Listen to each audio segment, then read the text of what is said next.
కలిసి ఉంటే కలదు సుఖం అని చెప్పే అడవి దున్నల కథ. ఒక అడవిలో 3 అడవి దున్నలు ఉండేవి. అవి చాలా బలంగా ఉండేవి. అంటే బలం అంటే తెలుసు కదా, స్ట్రెంగ్త్ అన్నమాట. చాలా స్ట్రాంగ్గా ఉండేవి. వాటిని ఎవ్వరూ ఓడించలేకపోయేవారు. ఆ 3 మంచి స్నేహితులన్నమాట.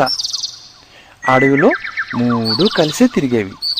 శత్రువులు ఎవరైనా వస్తే 3 కలిసి వాళ్ళని ఓడించేవి. అందుకని అవంటే అడవిలో అన్ని జంతువులు భయపడేవి. ఆ అడవిలో ఒక చిరుతపులి కూడా ఉండేది. ఒకరోజు అది ఆ అడవి దున్నలను చూసింది. అంటూ దానికి చాలా నోరూరింది.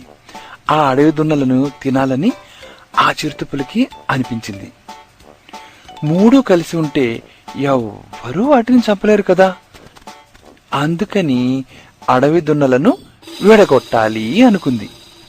అంతే, బాగా ఆలోచించి ఒక పథకం వేసింది. పథకం అంటే ఏమిటి? ప్లాన్ అన్నమాట. చిరుతపులి ఒక గుంటనక్కని పిలిచింది. గుంటనక్కంటే జాకాల్. ఆ గుంటనక్కని అడవి దున్నల దగ్గరికి పంపించింది. ఒకళ్ళ మీద ఒకళ్ళకి చెడు మాటలు చెప్పించి వాళ్ళని విడగొట్టింది. తర్వాత ఇంకేముంది, ఆ దున్నలను చంపి తినేసింది. కలిసి లేకపోతే ఎవరికైనా అపాయం తప్పదు అని కథ చెప్తుంది కదూ. అందుకే అన్నారు, కలిసి ఉంటే కలదు సుఖం అని.